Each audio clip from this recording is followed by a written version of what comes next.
Hello. Nice to meet you. How is it, Mr. Dawkins? Are you christened yourself as a famous atheist? Yes, as a baby, like many English people, I was baptized. Church of England. I see. Check. It's not the most interesting thing about me. No, it wasn't a huge success, one would say, afterwards. Lasted till I was about 15. You are a professor in biology. Yes. And according to you, it's impossible to be a religious man and a professor in biology. That's obviously not true, because plenty of people are both religious and professors of biology, so that can't literally be true. But for you, it was impossible. For me, it was, yes. Yeah. How come is that?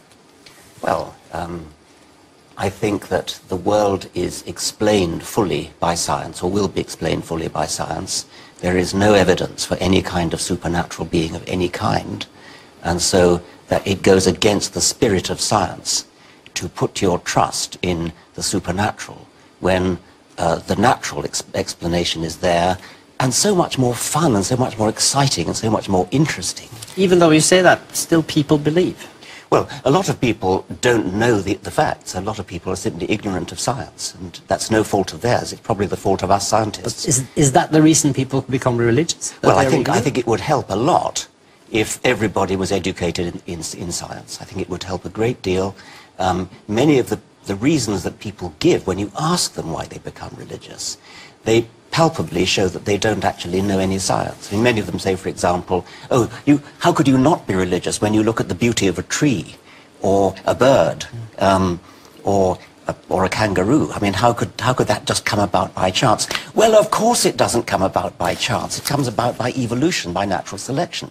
And that's an explicable and explained and understood process. But a lot of people don't realize that it's understood. But isn't it also, when you listen to Brandon here explaining what's for him the beauty of religion, the beauty of believing, isn't this a profound need we have, like a genetic need? I think there may well be a profound need to understand, and the satisfaction that you get from genuine understanding, which comes from science, is so much greater. I mean, there is far more beauty in a real understanding of the reality of nature than there is in reading some ancient book, or than reading some modern book, which is what the Book of Mormon is. And I have to say that when I read the Book of Mormon recently, I didn't read it all, what impressed me was that it's an obvious fake. I mean, this is a 19th century book written in 16th century English, and it came to pass, verily I say unto you, and things like that. That's not the way people talked in the 19th century. It's a fake. So it's not beautiful. It's a work of charlatanry. You're free to answer.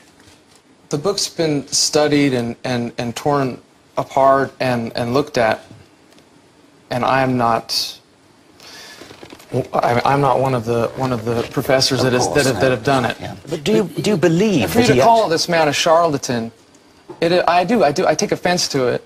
But he was a convicted charlatan. He was a convicted con man. No, these are all falsehoods. You should do your research. Well, I think I have. Here you have. But look, we've almost read the book. Obviously different information, but isn't these texts, whether it's the Book of Mormon or it's the Bible or it's the Quran, aren't these texts about something else than true stories? It's about values. It can be for many anyway. The Bible and the Quran are both genuinely ancient books.